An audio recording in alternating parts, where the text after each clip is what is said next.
Finding a partner is a very difficult issue to do, especially if you don't know how to do it. Because if you look at the number of marriages in our days, most of them they end up in divorce even before a year of marriage. And in this video, I'm going to cover for you how to get a good partner in this generation.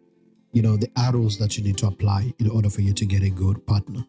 And if you follow this rule, I guarantee you that it's very unlikely for you to make a bad choice. Well, I greet you all in the mighty name of Jesus, and thank you once again for taking your time and watching this video. Without any delay, let's go straight to the rules of how to get a good partner. The first thing that you need to do when you're looking for a partner, you must be willing and able. You shouldn't just say, well, because of my age, or maybe because there's a pressure from the family or friends member. All my friends are getting married, and what about me? How will I look? All these things are not the reason why you should get married. Only get married when you are willing and able. So that's the first thing that you should make sure that you are doing. So secondly, you know what is willing and able mean? So let's go to the second rule. The second rule that you need to apply is that you need to trust God in your choice. So in another way, you need to pray. Prayer is the key to get a better partner, whether it's a husband or wife, but you need to pray. And it doesn't matter how long this will take. Maybe it will take a year or 2 or 5 or 10 years. You don't get married because of your age, but simply get married because you are willing and able. And then pray that you get direction from God. Remember that God can see what you cannot see. Only God can see the heart of man. So if you pray to God, very likely you will make a better choice because God will guide you in the choices that you're making. So when you are doing that, it will be very easy for you to get a good partner. Now, what is the third rule? The third rule is that you need to get married when you get the right person. You shouldn't just get married because somebody have a car, or maybe have a house, or maybe have a better job, or maybe they look good, or physically, maybe whatever people look for in our days, they are not really important to keep marriage together. Don't be married because of anything except that you get the right person. Make sure that you get the right person. And I know you're going to say, how will I know that I got the right person? There are rules that I will give it to you now for you to know that this is the right person that I can get married to, which is the fourth rule. Now, the fourth rule will be, get married because of these qualities. When you're looking for somebody that can always be with you and can never harm you or can never do wrong to you, so that you can have a guarantee that this person will treat me well, or maybe he won't cheat, or whatever the case may be, the chances of these things happening are very low if you apply the fourth rule. The fourth rule is that you look for the qualities in this person. And the first quality that you should look for is God-fearing person. Whether it's a wife or whether it's the husband that you're looking for, look for a God-fearing person. Look for somebody that, that they fear God. If they can fear God, not to sin against God, it's very likely for you to be protected in that person's hand or presence.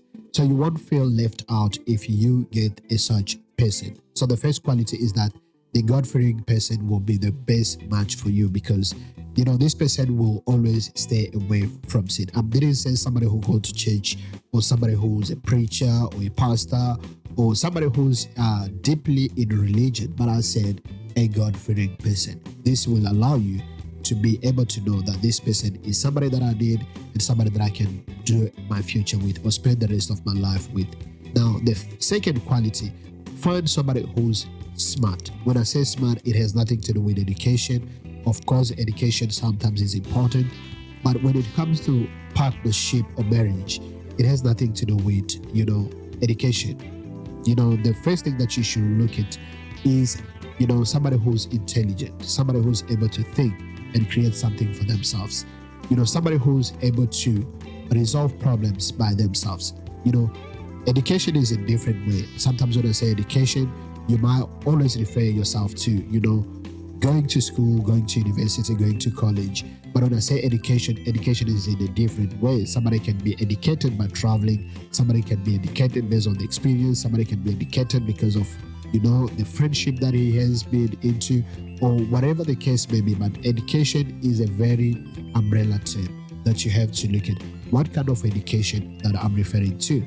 So when I say intelligent, is somebody who's able to use their brain outside the box, somebody who's able to think and bring solution to the problem, somebody who can be able to think about, the next plan for tomorrow, what you need to do in 2 years, what you need to do in 5 years.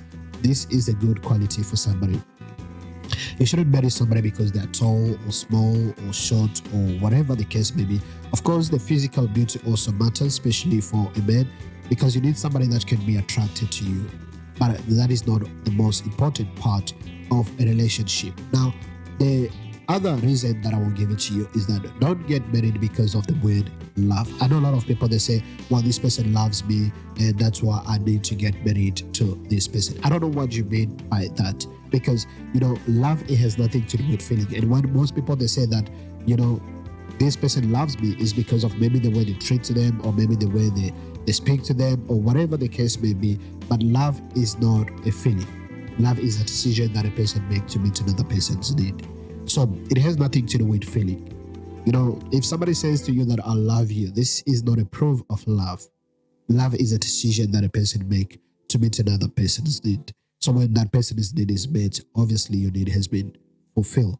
So, the best way to look at into, instead of love, look for the skills. If this person has the skills to stay with me, if this person have,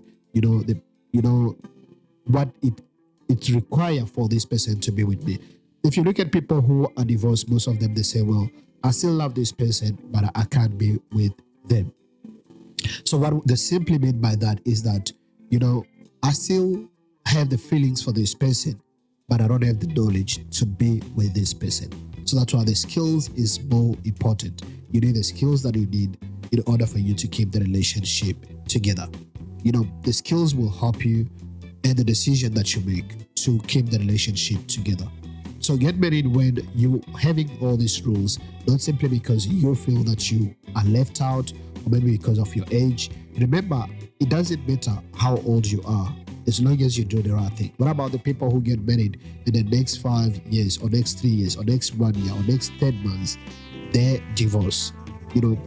They stay in regret. They live in regret. They don't really value marriage the same way they used to see it, and they don't really trust people the same way they used to trust. They think maybe all men are like that, or all women are like that, but it's not true. They just meet the wrong person. And remember, the wrong people are the majority. Most of the people are wrong in our days. People are selfish in our days. They look for their own benefits instead of looking for the benefit of the family or the couple. If you think about what people think about in our days, they think about when like I and me. And this has nothing to do with love. This is selfishness and self-love. But when you want to love, or when you want to love somebody, you need to be able to also include that person in what you do, in what you feel, in what you plan. So in another word, you don't see the word like I and me, you see word like we and us. This is very important for you to know when and how to get a partner that you need, or a husband or wife. So look at all these things in nutshell or in general, and then find out what really you need to do and what you lack in all these things in order for you to get a right partner.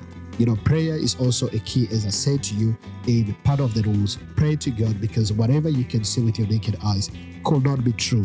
But whatever God will direct you through, it will always be true. God will never disappoint anyone. So when you also involve God in your search, it will take maybe time, but it will give you somebody that you always enjoy and feel, that you have taken a better choice.